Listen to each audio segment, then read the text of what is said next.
Saint Margaret of Scotland, Chapter 1. Birth of the Princess Margaret. She spends her childhood in Hungary at the court of St. Stephen. 800 years ago, the court of St. Edward the Confessor was the residence of a young princess named Margaret, of whom few beyond that court knew anything. Her life up to that time had been a checkered one, if indeed we can properly call a life checkered which had been almost entirely passed in the dark shadow of misfortune. Long before she was born, her grandfather, Edmund Ironside, had been murdered, and his share of the kingdom of England seized by Canute the Dane. Her father and her uncle, the sons of the murdered king, were sent by the usurper to a powerful friend of his in Sweden, together with secret instructions that the unhappy boy should be put safely out of the way. Canute's friend seems to have had more conscience than Canute himself, and instead of putting the poor children to death, he privately sent them away to the court of St. Stephen, King of Hungary. Probably the same Stephen as we find honored as a saint with a festival in September every year. Indeed, before we have done with the life of this young princess, Margaret, we shall properly discover a strong family likeness between her mode of life and what passed every day at the court of St. Stephen. Margaret's father and uncle, then still mere boys, and thus rudely driven about the world, were kindly received by the King of Hungary. Edwin, the elder of the two, and the uncle of our young princess, did not live to be a man, but his brother Edward became so popular at the Hungarian court as to marry the queen's niece, Agatha, the daughter of Bruno, brother of the Emperor St. Henry.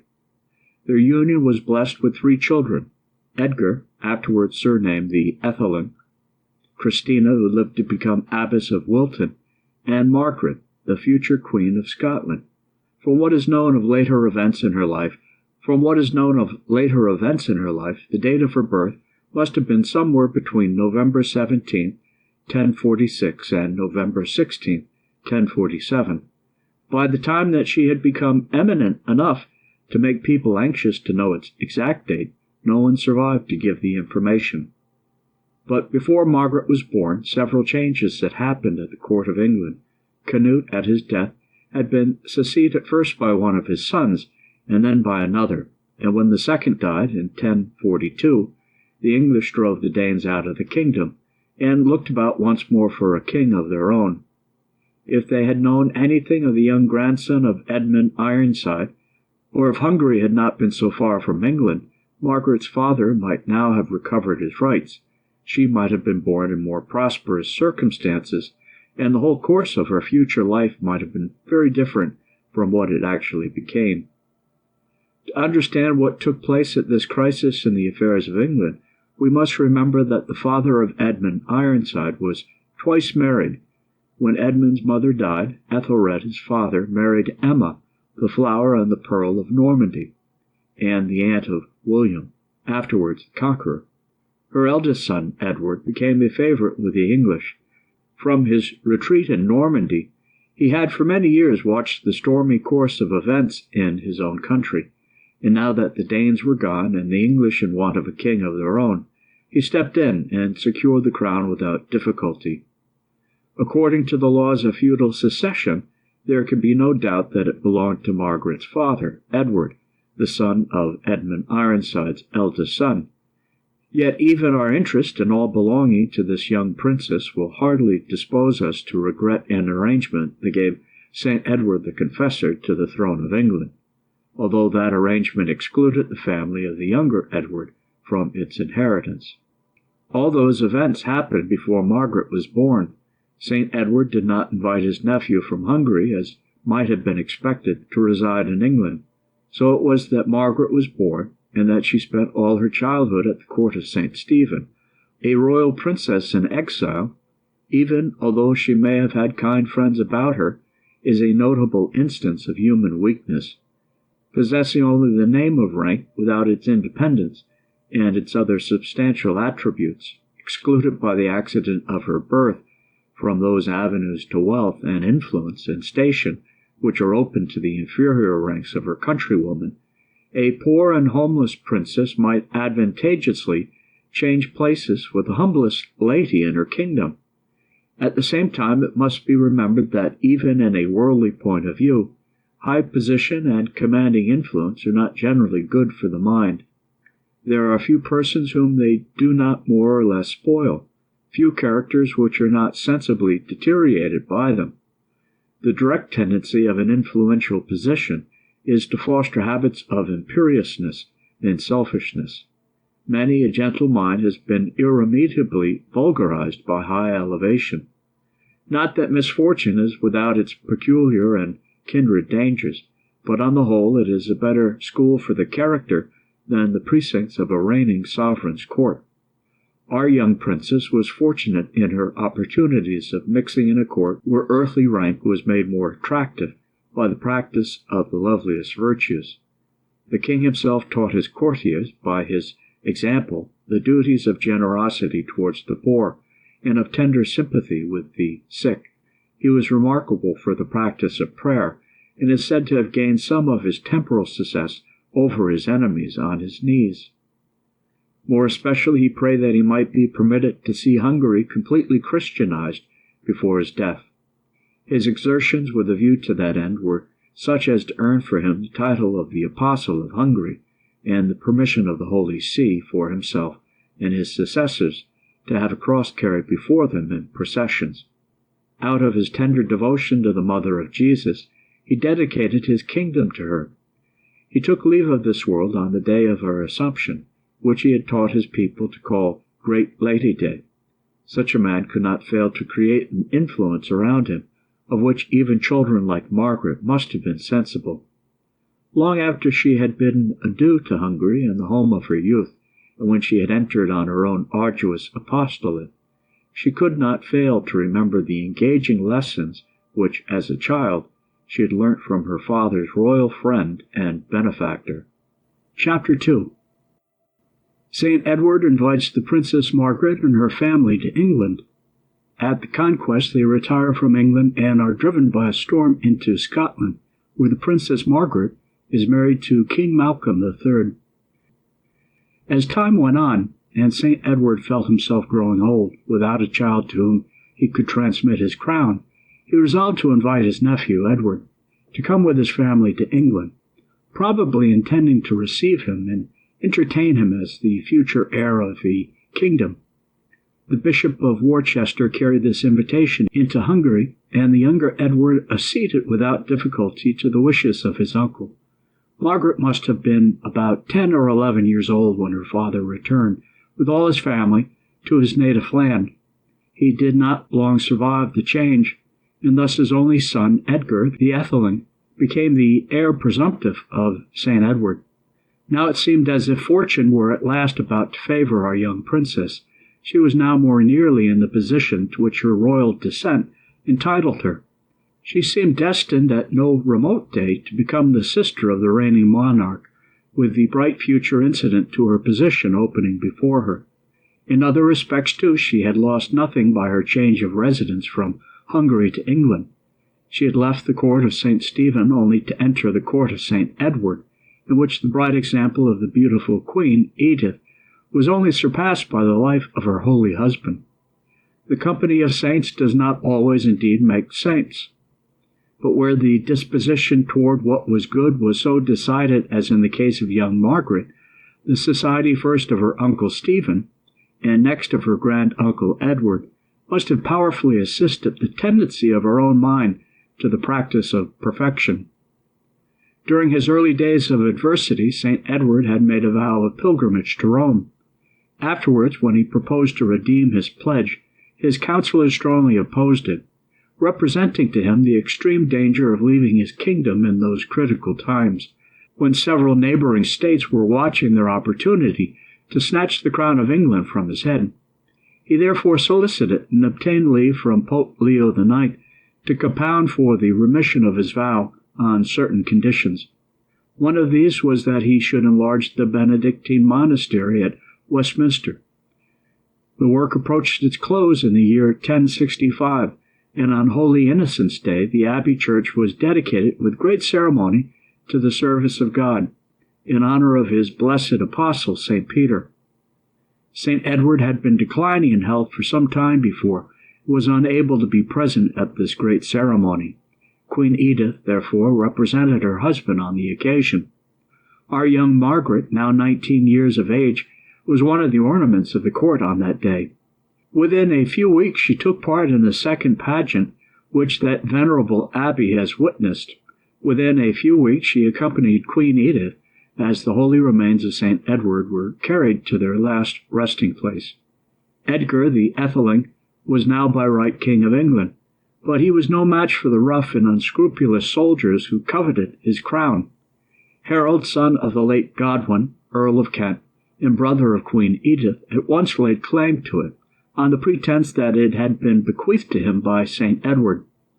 William, Duke of Normandy, also made a similar claim, on a similar pretense, and soon after, landing in England with an army in support of his pretensions, he defeated and killed Harold in the memorable Battle of Hastings, and thus at one blow became master of the kingdom.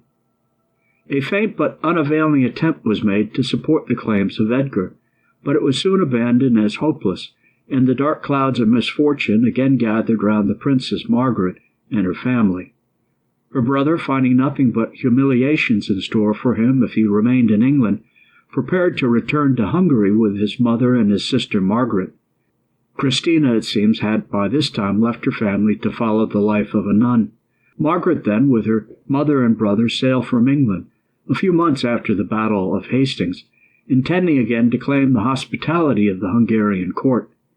Providence, however, had very different designs for the refugees.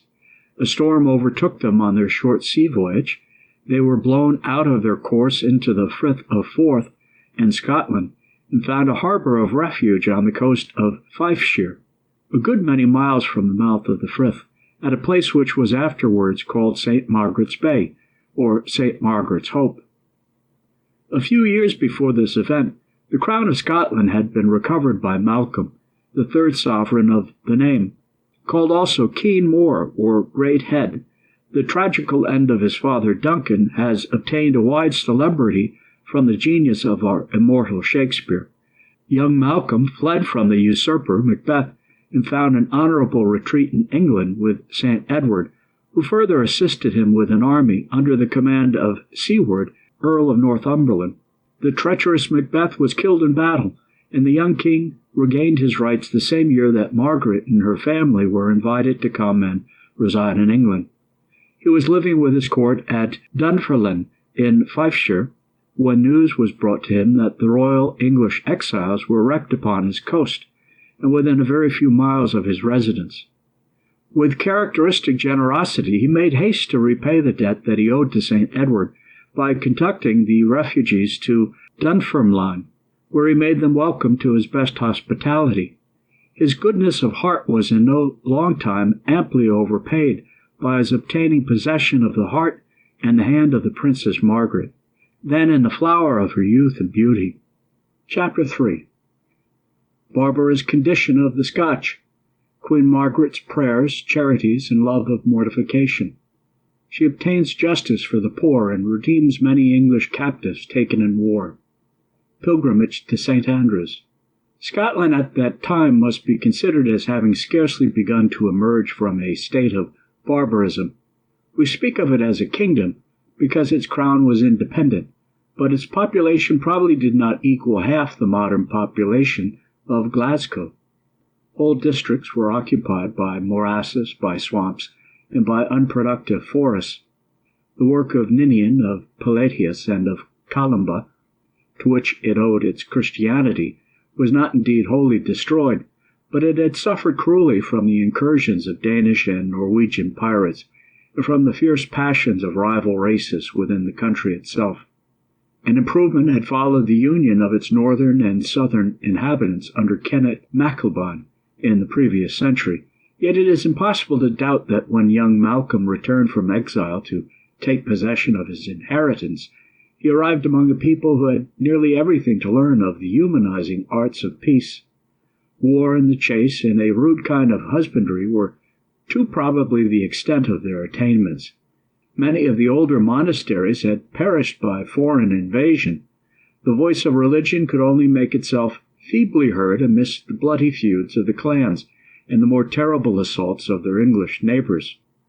Indeed, it is hardly a matter of doubt whether Malcolm himself was much superior in cultivation to the rude serfs and barons who looked up to him as their sovereign.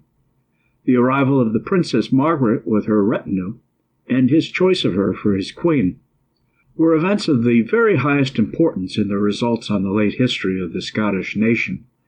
Its civilization may be assumed to date from the occurrence of those fortunate events. If polished manners were anything to be found at that day, Margaret must have acquired them at the court of Stephen, and her mother could not fail to have been familiar with them at the court of the emperor. Several of the Hungarian and of the Norman nobility also became domesticated in Scotland, in the retinue of the Princess Margaret and of her mother, and it is probable that their cultivation must have been a little in advance of the native Scotch.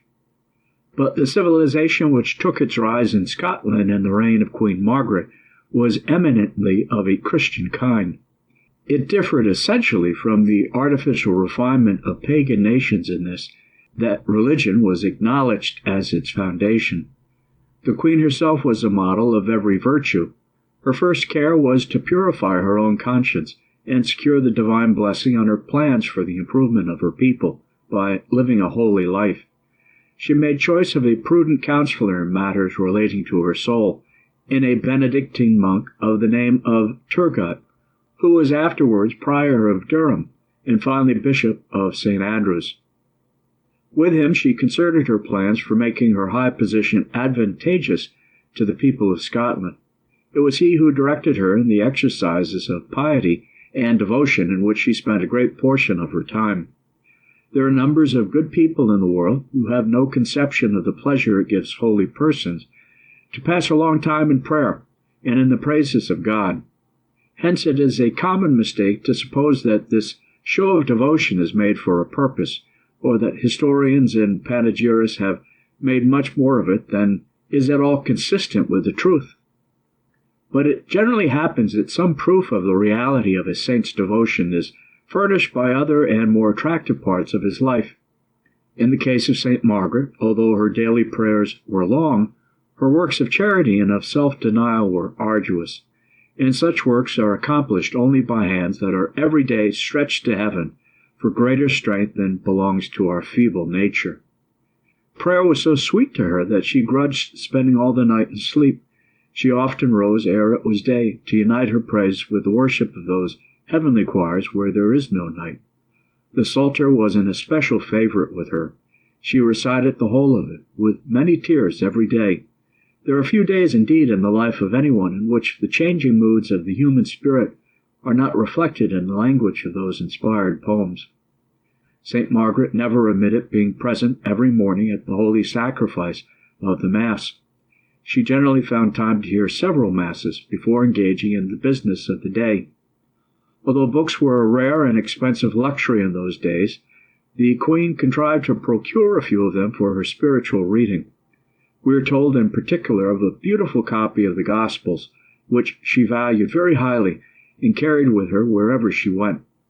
It was ornamented with gold and colors, and the capital letters were exquisitely illuminated. The king, her husband, was unable to read, but she inspired him with so much interest in all her pursuits that he often looked into her prayer books and the rest of her little library. The rough man would even kiss a book, of which he perceived the queen to be very fond, and sometimes he would give an order to have it bound handsomely for her use. As a consequence of the queen's love of pious reading, she enjoyed conversing on religious subjects with some of her clergy, proposing questions for their solution, and often astonishing them with the depth and originality of her own thoughts. To this extraordinary love of prayer and of pious reading she united a penitential tone of mind, which prompted her to afflict her body with fasting, even beyond the rule imposed by the Church. For example, she prepared for the festival of our Lord's Nativity by a fast of 40 days, just as the Church prepares for the festival of his resurrection by the fast of Lent. The constant feebleness of her health might very well have excused her from duties of this kind, even from such as were obligations, but her resolute will carried her through the performance of more than was required. Her repasts, too, were strictly in accordance with the same spirit of penitence. They were poor and spare, and barely sufficient to sustain nature without gratifying her appetite. Unhappily, the experiences of daily life goes to show that the practice of the severer virtues, such as these, does not necessarily promote among ordinary Christians the growth of the gentler and more amiable features of character. Human nature is so imperfect, among good people even, that we find every day censorious habits, suspicious tempers, irritable feelings, combined with a rigid performance of the severest duties of religion.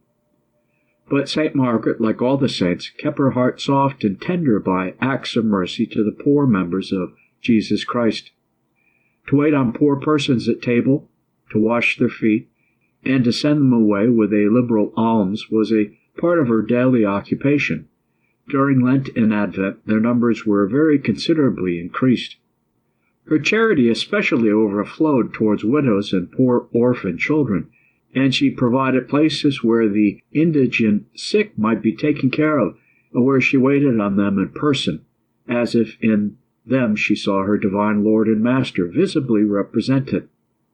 The expense incurred by all this daily outlay sometimes exceeded the means at her command. When that happened, she thought nothing of selling her own jewels and ornaments, and with the king's permission she now and then drew on the public treasury for sums of money which drained it of every farthing. In that rude age it was often impossible for the poor to obtain justice in their disputes between man and man. Their hardships in this respect did not escape the attention of the tender-hearted queen. She made herself the channel of appeal for them to the royal ear. She sat in public places to hear their grievances and inform herself about the merits of their cause.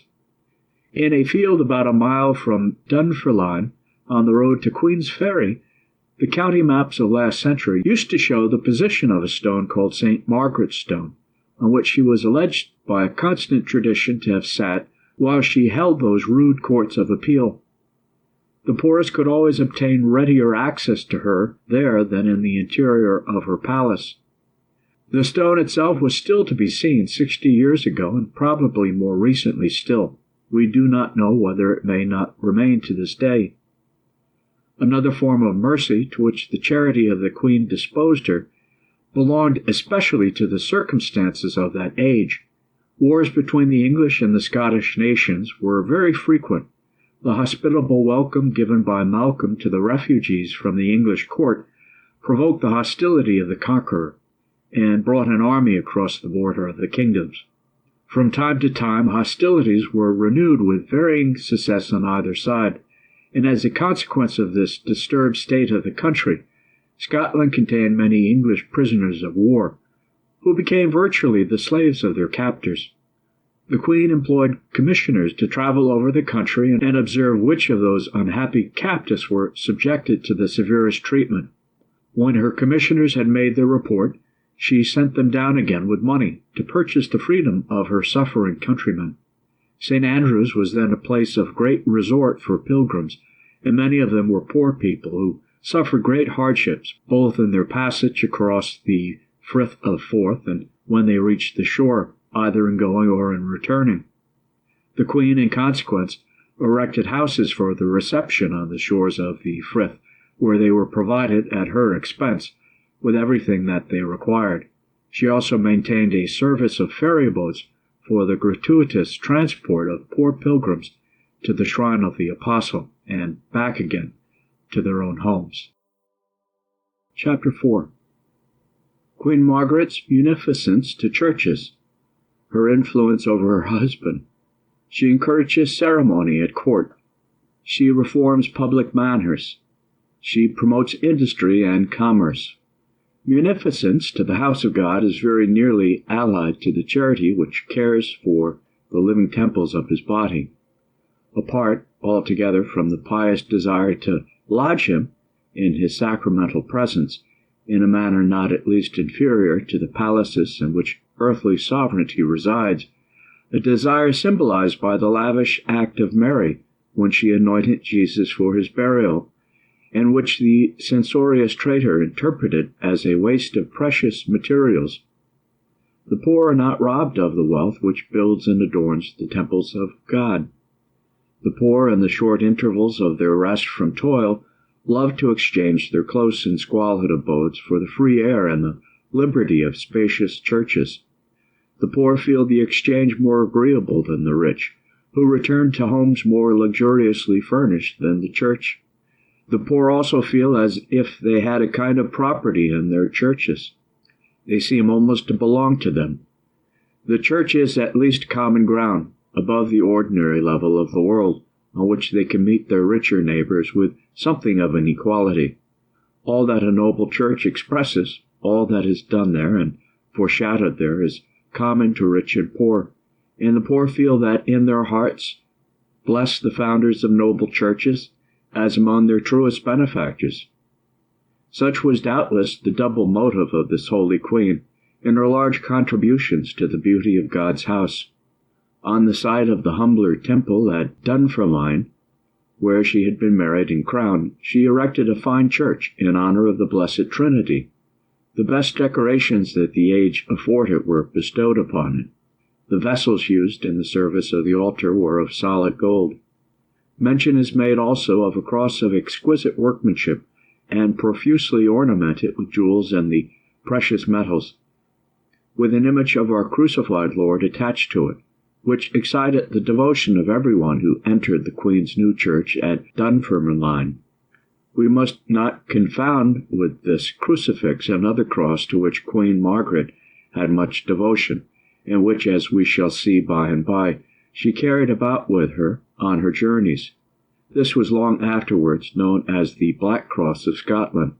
It was to lodge it worthily that King David, the youngest son of Queen Margaret, built and endowed the Abbey of Holyrood, or Holy Cross, at Edinburgh. The Queen was also a great benefactor to the Church of St. Andrew's, afterwards the Metropolitan See of Scotland. There too she erected a cross which was long regarded with peculiar veneration. Her chamber was always filled with materials for church decoration and for the divine service, with censers and copes and chasubles and stoles and altar cloths and priests' vestments. Some of these were in the process of manufacture. Others of them, when finished, were kept there for a while, to be looked at and admired. In short, the Queen's workroom resembled the warehouse of a dealer in church ornaments. St. Margaret also erected a small chapel near Roslin, 3 miles to the south of Edinburgh, in honor of St. Catherine of Egypt, whose body is related to have been buried on Mount Sinai. The ruins of this chapel, which were still visible late in the last century, gave their name to the neighboring mansion house, which is still called St. Catherine's. Before Queen Margaret could effect so much for the honor of religion, it is clear that she must have gained very considerable influence over her husband. Although at first rude and illiterate, he was very tractable, and easily came into the views of his amiable queen. Her first success seems to have been in persuading him to reform his life. The duties of justice, of purity, of charity, and of mercy are precisely those in which a man raised only a few degrees above a savage would be most wanting, and in those duties he had before his eyes a daily model in Queen Margaret. She managed him so prudently as not to make her religion offensive to him, as too often happens from the indiscretion of pious people. Before Queen Margaret had done with her apt scholar, she had taught him both how to keep his conscience free from great sin, and also how to imitate her exercise of the works of mercy. She had taught him the value of prayer, so much so that he was often induced to join his holy queen in the exercise of public devotion, for which she stole time from the hours of the night. Margaret brought to her great task of civilizing Scotland and its sovereign a larger worldly experience than his, which she had gained during long and familiar residence at courts considerably further advanced in civilization. Knowing the value of a certain ceremoniousness in preserving the subordination of one rank to another, without which society falls into serious disorder, Margaret introduced greater state into her husband's court. She persuaded him to command the attendance of a guard of honor when he appeared in public. State ceremonies were conducted with more decorum, when the king entertained his nobles, greater attention was paid to external propriety, both in dress and in behavior, and the sovereign and his guests were for the first time served in gold and silver. The whole tenor of the Holy Queen's life will plead for her against any suspicion of ostentation in these new arrangements. They were designed with excellent tact for the purpose of teaching her rude people, in a way which they could easily comprehend, the natural distinctions of rank and the reciprocal duties of one order in society to another. Her reforms at court went deeper than this.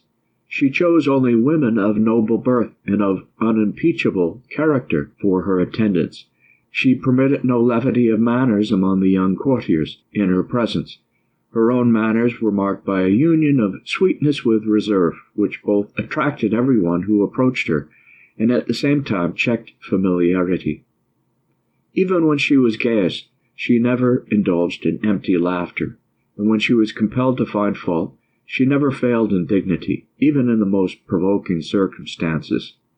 Her influence, as may be imagined from this description, which we owe to one who knew her well, was very great. It repressed the license of a half-civilized court and maintained a high tone of propriety, probably new to her courtiers. From the reign of this illustrious lady may be dated the earliest efforts of Scotland in commercial industry. She encouraged merchants to import, both by sea and from England, many and various kinds of goods, such as Scotland had never known before, more particularly in wearing apparel of an ornamental kind, and this no doubt with a view to elevating the taste and the tone of her people. For accepting the savage pomp of war, they were strangers to anything better than the squalid habits of their barbarian homes. We shall not attempt to decide the question whether the invention of the Scottish tartan owes its origin to these efforts of Queen Margaret. Historians have said so, and the thing is very possible. Chapter 5. The Queen's family, their later history. The Queen persuades the bishops to reform some abuses in religion. She addresses them in council. The grace drink. The family of Queen Margaret consisted of 6 sons and 2 daughters. Their education naturally occupied much of the thoughts of their Holy Mother. Her active endeavors to train them up piously and usefully were sanctified by many secret prayers for success and by many tears. Little or nothing of her method has come down to us, but this one significant fact, that as in her lessons to her whole kingdom, the Queen made subordination a constant rule in her family. She not only claimed deference and obedience from her children, for herself and for their father, but in addition to this, she insisted on the younger giving precedence on every occasion to the elder. Thus, for example, when they went up to make their offering at Mass, according to the custom of that day, she bade them go in the order of their ages, first the elder and then the younger. A very brief sketch of the later history of St. Margaret's children will very well compensate for the scantiness of our knowledge as to her method of training them. Edward, the eldest son, was killed prematurely in battle, but not before he had lived long enough to win the affection and esteem of the whole nation. His death was regarded as the too early extinction of the brightest promise. Ethelred, his next brother, died also in his youth.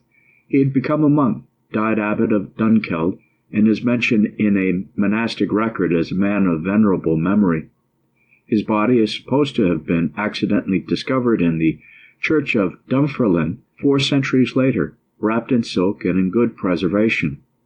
Regarding Edmund, the Queen's 3rd son, history varies considerably. According to one version of his story, he lived and died in a pious manner in England as a recluse. According to another, he failed in his duty for a time, but in the end expiated his fault by sincere repentance. In either case, the lessons of his mother were not lost upon him. Their influence would appear stronger if we adopt the supposition of his becoming a great penitent. His 4th brother, Edgar, after an interval of a few years of anarchy in the kingdom, succeeded his father, Malcolm, and reigned happily 9 years. His highest praise must be that in his mild government, his equity and his beneficence, nay, in the sweetness of his disposition, He reminded all men of Edward the Confessor. Alexander, his next brother, became king of Scotland at his death, and maintained the family character for justice, charity, and religion. He made munificent gifts to the church. Among other benefactions, he founded a monastery on the island of Inchcolum in the Firth of Forth, out of gratitude for his preservation in a violent tempest which had driven him on the little island, and had kept him there for 3 days, as the guest of a lonely hermit. On his death, after a reign of 17 years, David, the sixth and youngest son of the queen, began his long and prosperous reign of nearly 30 years.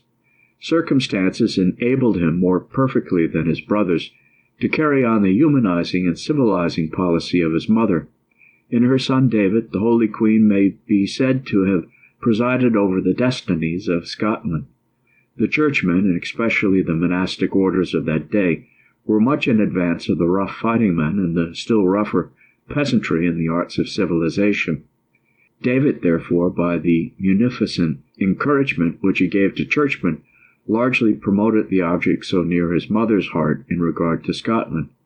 He died as he had lived, in a holy manner, and long enjoyed the local reputation of a saint, though he was never canonized by the Holy See. Matilda, or Maud, the elder of St. Margaret's daughters, reflected her mother's virtues at the court of Henry I of England, to whom she was married. Her love to the poor and her devotion to the sick resembled her mother's. She founded the hospitals of Christ Church in Aldgate and of St. Giles for their relief.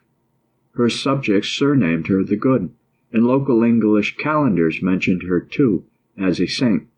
Her dust lies in Westminster Abbey, not far from St. Edward's. Her only daughter, Maud, was married first to the Emperor Henry V, and afterwards to Geoffrey, Count of Anjou, and by her second marriage she became the mother of Henry II of England. Through her, our present gracious Queen and many private English families are lineally descended from St. Margaret. The second daughter of the Holy Queen of Scotland was named Mary, became the wife of Eustace, Count of Boulogne, brother of the famous Godfrey, King of Jerusalem. She too left behind her a name for great piety and charity. If the proverb be true that the end puts a crown on the work, Queen Margaret's education of her children was abundantly crowned in its successful issue. An undertaking more arduous than all of these still lay before our Holy Queen, before she could say that she had finished the task assigned to her. That was nothing less than a reformation of abuses in religion. If we consider the lawlessness of the times, and the demoralizing effect of the frequent wars that wasted the country, it will not appear surprising that something had to be corrected in religious observances. The general neglect of Sundays and of the great festivals seemed to have been one of the most crying evils, as was also the frequent disuse even of the Easter communion. Marriage with a stepmother and with a brother's widow had become not uncommon. Among lesser evils, the irregular time of commencing Lent appeared to St. Margaret a matter which called for reform. Instead of commencing from Ash Wednesday or even earlier, as was the practice formerly in certain places, it had become the custom in Scotland to defer the beginning of the fast till after the first Sunday in Lent. To these and other matters of discipline our Holy Queen could not be altogether indifferent. It is true, indeed, that she could not be regarded as responsible for them, but it seemed to her at least worth an effort to bring her own influence and her husband's to bear upon the persons whose peculiar province it was to correct such abuses. With this view, she promoted the meeting of provincial councils of the clergy on several occasions. One of those was more than ordinarily remarkable for the active part which Margaret herself took in its deliberations. The Gaelic language was then the dialect of Scotland, but Margaret was ignorant of it. The king, therefore, who thoroughly understood both his language and the Anglo-Saxon, which Margaret spoke, undertook to be the interpreter between the bishops and the queen. Margaret made a short speech to the assembled clergy, setting forth the abuses which called for amendment, with so much persuasiveness as to engage her august audience at once to promote the reforms which she had so deeply at heart. The council, indeed, was not a large one. The number of sees in Scotland then amounted to no more than 4, and it was part of the Queen's scheme for the advancement of religion to add 2 more sees for the northern part of the kingdom. The neglect of saying grace at meals suggested to the Holy Queen a popular way of encouraging this act of natural piety. She introduced the custom at the end of meals of drinking to the health of those persons who had thanked God for his temporal mercies. This custom long survived her under the name of the Grace Drink, or St. Margaret's Blessing. Chapter 6. Queen Margaret feels a presentiment of her death. Malcolm goes to war with England and perishes. The Queen expires in Edinburgh Castle and is buried at Dunfermline. For nearly a quarter of a century, Scotland had enjoyed the benefit of Queen Margaret's example. It was a period of some prosperity for the country, occasionally dashed by reverses in war with the overwhelming force of England. Yet when compared with the sorrowful youth of the Queen, passed in a foreign land, and in a state of dependence on the goodwill of others, Margaret's married life may be accounted on the whole a fortunate time for her in a worldly sense. But the scene once more changes, and the close of this holy lady's residence on earth is surrounded, like her youth, with gloom and storm. Her biographer has left us an affecting history of a conversation which she had with him, some time before the end, in which she spoke openly to him of her presentiment of an early death. It was on an occasion when he was about to leave her to return to his monastery. She talked to him of all that had befallen her in life, and as she spoke, her tears flowed freely. It was impossible to take part in such an interview without being moved to tears. They both of them wept, and for a time neither spoke. Then the Queen resumed, bidding her spiritual adviser farewell. "I shall not be long in this world," she said, "and you will survive me many years. 2 requests I have to make. I beg you never to forget my soul in your masses and your prayers, and that you will love and care for my children, and will teach them to fear and to love God.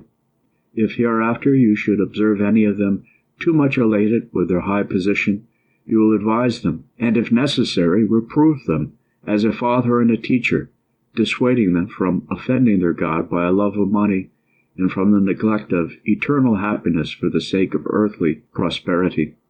These things I beg you will promise me to do, as in the presence of God, who is listening as a third person to our conversation." The good monk gave her his promise through his tears, and they parted forever in this world.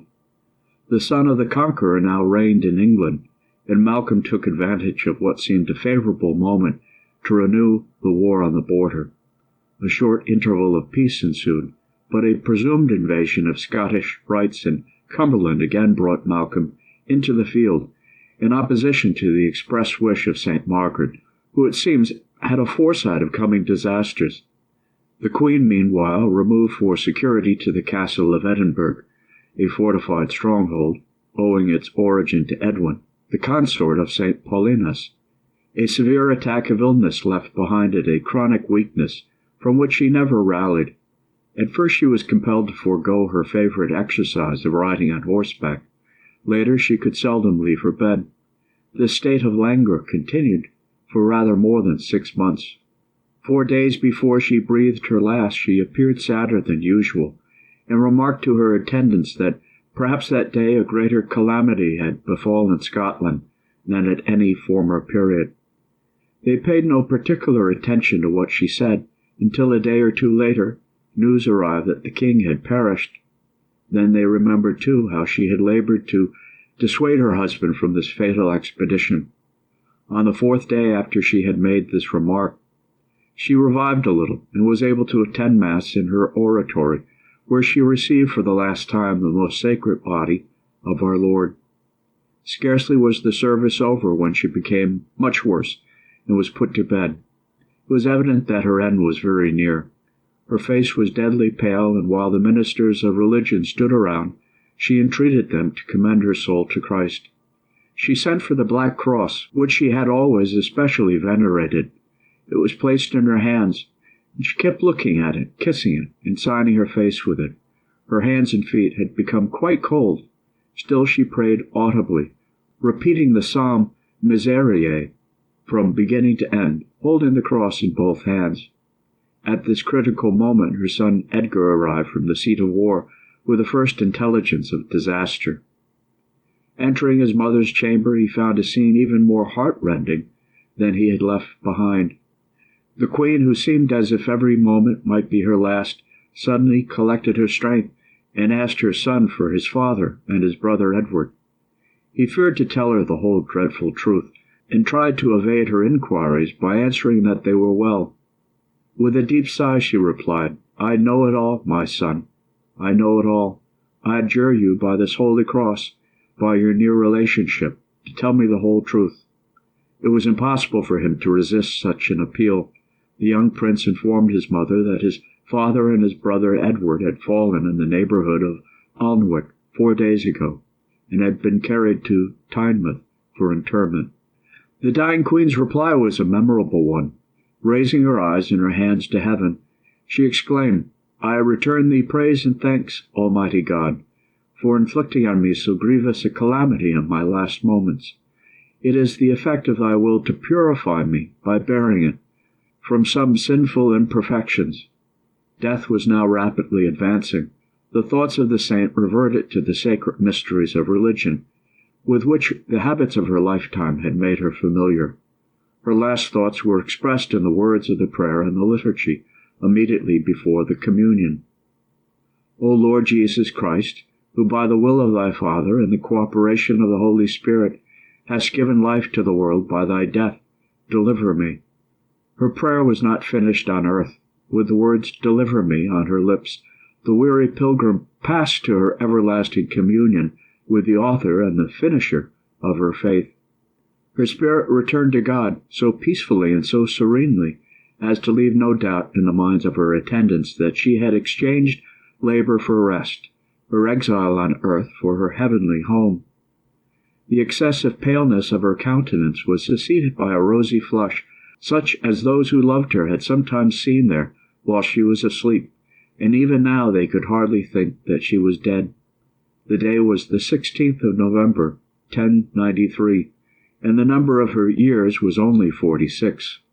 A few days after the queen's holy departure, her precious body was carried to Dunfermline, amidst the tears and lamentations of her family and of the whole nation, and was interred near the altar of the Holy Cross, in the Abbey church which she had founded. And there, to use the language in which her biographer, with much pathos, concludes her beautiful story, there she rested, in the place which had so long witnessed her painful watchings, her prayers and her tears. Chapter 7. Beginning a devotion to Queen Margaret as a saint, her canonization and translation, her tomb a place of pilgrimage.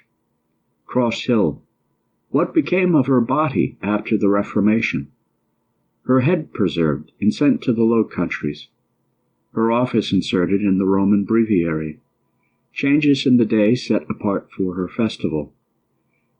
Our account of this holy queen's life would be manifestly incomplete without at least a short sketch of the rise and progress of the veneration in which her memory is now held, not only in Scotland, but wherever the Catholic faith is professed. We shall do our best to make it as brief and as exact as possible, premising, however, that the inquiry is beset with unusual difficulties as regards the dates of particular events. This is the first occasion on which a tolerably correct account of the subject has been gathered into one popular view.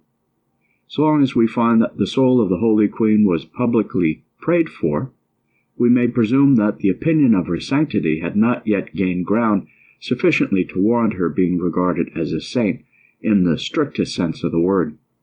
Now, 5 years after her death, we find her son Edgar founding an abbey at Coldingham for the souls of his father and of his mother, and of others. 15 years later than that, her son David founded another abbey, also for the souls of his father and mother. Hence, whatever private and even growing opinion there may have been about her sanctity, nothing had been determined up to the date of 1113 that could authorize the omission of her name from such pious commemorations.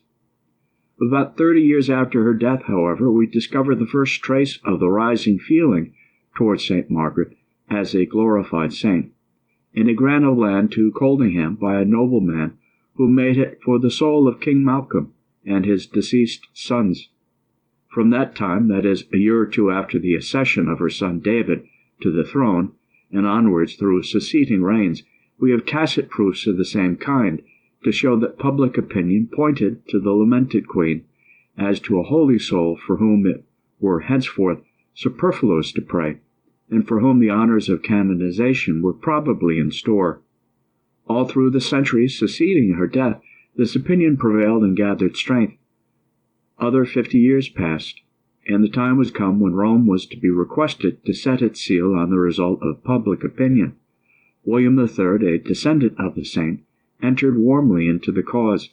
The abbot of Dunfermline was deputed to promote it before the Holy See. The bishops of Scotland added their unanimous testimony, and the earnest prayers of both clergy and people expressed the universal desire to see their blessed queen raised to her place among the canonized. The cause was remitted to a commission of the bishops to take evidence and to report upon it. Their hearty cooperation made this part of the process a short and an easy one, and Innocent IV, in no long time, pronounced the decree of the Queen's canonization. All eyes were now turned from Rome to the stone tomb in the abbey church of Dunfermline, where the holy remains had lain for 158 years. The king was there, and his mother the Dowager Queen Joan, sister of the English Henry III. The bishops and abbots of the kingdom were in attendance, together with the great nobility, and a numerous deputation of the clergy and the laity. The whole of the summer night, before the great day of translation, was spent by the assembled multitude in prayer for the divine blessing on the event of the next day.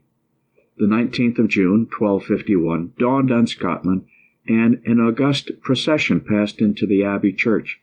Bishops and clergy and mitred abbots were preceded by the cross and the waving censer, and were followed by the king and his court, and by a joyful multitude.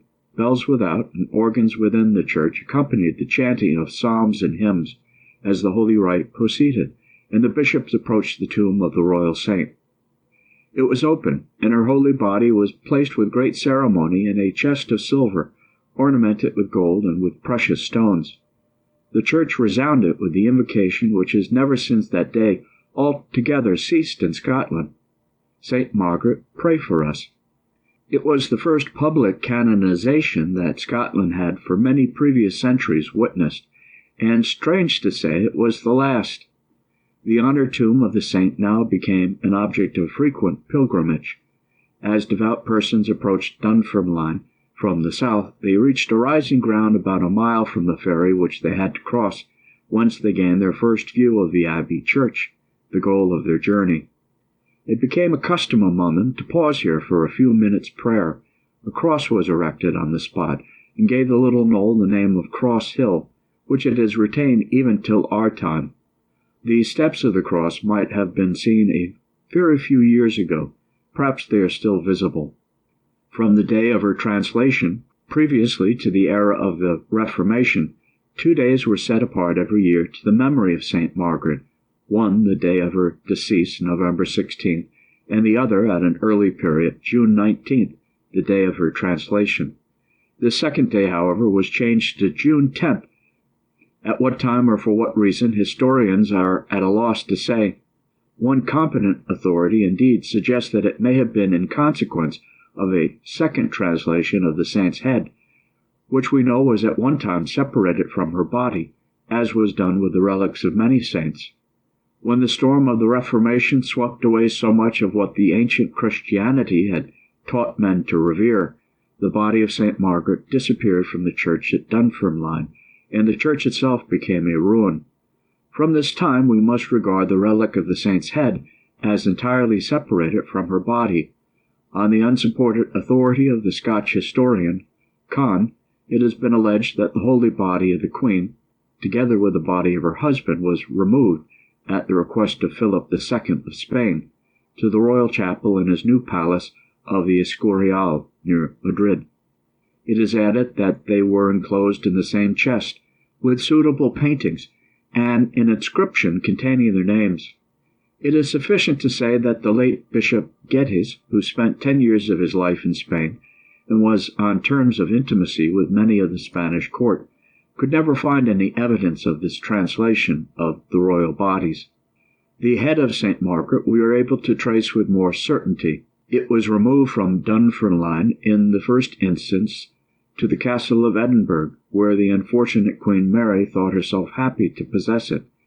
At the period of her flight into England, the sacred head was concealed in the castle of Drury by a Benedictine monk of that family. After 30 years it passed into the possession of the Scotch Fathers of the Society of Jesus, who deputed one of their number, Father Rob, to carry it over to Antwerp for greater safety. Its public veneration was sanctioned by the bishop in 1620. 3 years afterwards it was removed from Antwerp to the Scotch College at Douai, at the same time under the charge of the Scotch Jesuits. The Bishop of Arras in the same year publicly authorized its being treated as a true relic of the saint. Footnote: the relic of St. Margaret's head at Douai has a singular history attached to it. A Scotch lady of the name of Mowbray presented the college with a rich silver bust, larger than life, and profusely ornamented with jewels as a reliquary to contain the head of the saint. During the Commonwealth in England, the sons of Charles I in their exile visited Douai, and asked to be shown the relic of their illustrious ancestress. Nearly a century later, when the Jesuits were driven from France, 1765, the reliquary disappeared from the Scotch College at Douai and has never since been traced. The sacred relic, however, was not removed. It still adorned the college under the government of Scotch secular priests until the Great Revolution laid the religion of France in ruins, 1793. The superiors, before their hurried departure from Douai, buried the head in their garden, hoping at some future day to return and claim it. But when the college was again visited by the Scotch, no trace of their valued relic could be found. End of footnote. Meanwhile, the Scottish refugees at Rome were not idle in promoting the honor of St. Margaret, especially among their Catholic countrymen. Innocent X, 1645, first granted a plenary indulgence to the faithful on St. Margaret's Day, which was then kept on the 10th of June. The office and Mass of St. Margaret had been confined up to this time to the limits of her own kingdom.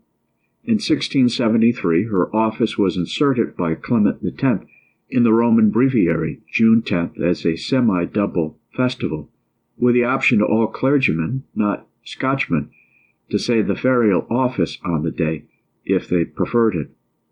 The saint was at the same time declared to be patroness of Scotland, second in order to St. Andrew the Apostle, and her festival was appointed to be kept in Scotland as a double of the second class. The Pope granted this extension of the saint's office to the petition of Father Aloysius Leslie, the Jesuit rector of the Scotch College in Rome, in conjunction with the agent of the Scotch missionaries and with the Baron Menzies of Pitfidels, who at that time represented the Duke of Muscovy at the court of Rome. Soon afterwards, and probably with a view to making the virtues of the Holy Queen better and more generally known, Father Leslie published a short history of her life in the Italian language. The experience of a few years was sufficient to show that some inconvenience attached to the celebration of St. Margaret's Day on the 10th of June, owing to the frequent concurrence of some of the later movable festivals on the same day. Innocent XI, therefore, transferred it to the 8th of July, 1678. Another and a final change in the day was made by Innocent XII, 1693, at the instance of the unhappy James II of England and his consort, who petitioned His Holiness to restore the Saint's Day to the 10th of June, the birthday of their no less unfortunate son, afterwards called by his adherents James III of England. The Pope at the same time renewed a decree of 1691, which had made the festival of St. Margaret no longer optional to the whole Church, but is henceforth of precept. Thus the final crown was placed on the devotion which, for nearly 6 centuries, had been gradually gathering round the Scottish Queen. Chapter 8. Memorials of St. Margaret in Scotland, her chapel in Edinburgh Castle, her well, Queensferry, her altar in Rome. Conclusion. It still remains to describe in few words some of the principal memorials of this admirable lady, still lingering in the country which she once adorned by her virtues. The picturesque old city of Edinburgh possesses nothing more deeply interesting than the chapel of St. Margaret in the castle, even if its style does not altogether warrant the opinion entertained by some persons that it is the very same oratory as that in which St. Margaret made her last communion the morning of her death. It was certainly erected within a short time of that period, while the memory of the saint was still fresh in the country. This little treasure of architecture, for it is no less, had lain for years forgotten, till the intelligent research of Dr. Daniel Wilson, now professor at Toronto, laid open to the public as perfect an example of a Norman building as an antiquary could desire. It has been restored in very good taste, and no Catholic tourist should visit the capital of the North without refreshing his devotion to St. Margaret by a visit to this little monument. It stands close to the spot whence her blessed spirit passed so long ago to the enjoyment of God. A little to the eastward of Edinburgh there remains a holy well, still called St. Margaret's. The tradition which connects it with the saint has been lost, but it must evidently have been a place of popular resort in former times. The stone shrine in which it is enclosed is exquisitely designed and carved. It stands almost under the station of the North British Railway, called, from the well, St. Margaret's Station. The Great North Road, which before the invention of the railway connected the capital of Scotland with Perth and the Highlands, conducted the traveller to the margin of the Frith of Forth, 9 miles from Edinburgh. A little town lies here, called Queensferry, from the circumstance of St. Margaret's constantly crossing the ferry at this place on her journeys between Edinburgh and Dunfermline. On a modern cast-iron well, which supplies the public with water, the tourist may see the coat of arms belonging to the Queen's family, and generally known as the Arms of St. Edward. As the Catholic tourist has come so far, he may now cross the ferry, as St. Margaret used to do, and a drive of a very few miles further will bring him to Dunfermline, where she was married, where she worked out the task of her life, where her remains rested in honor for nearly 600 years. The abbey, as enlarged by her son David, is a noble ruin. The nave of the church stands, and the roofless frater hall, or refectory, of the monks. A visit to this place will suggest many reflections to anyone who has learnt to know and value the memory of our blessed Queen. Her name is found attached to other places all over the country, to a well in Lanarkshire, for example, to a bay on the coast of Fifeshire, and to a village in the Orkney Islands called St. Margaret's Hope. The beautiful little church of St. Andrew, belonging to the Scotch College in Rome, has 3 altars. The high altar is dedicated to the Apostle. The altar on the Gospel side of the church belongs to the Virgin Mother of Jesus, and opposite to it is the altar of St. Margaret. The picture above it, attributed to the pencil of a Polish artist, represents the saint in her sorrowful suspense during the last absence of her husband. She kneels in her oratory, praying and weeping. Her crown is laid aside, and far away we may discern the fatal issue of the day at Alnwick. On reviewing the life of St. Margaret, one cannot fail to be struck by one pregnant fact. Her life was nearly equally divided between inactive suffering and arduous and repulsive labor. Exile, comparative poverty, and vicissitude occupy the first half of her life. The task of civilizing a race of barbarians provided her with ample occupation of no easy kind during the second. All was finished in her 47th year, whether in her early novitiate of humiliation or in her maturer task as Queen of Scotland. By redeeming the time, she made haste to enter into eternal rest. While we admire, let us learn to imitate. Let our tribute to her memory be the fruitful desire of an affection prompting us to follow the object of its regard.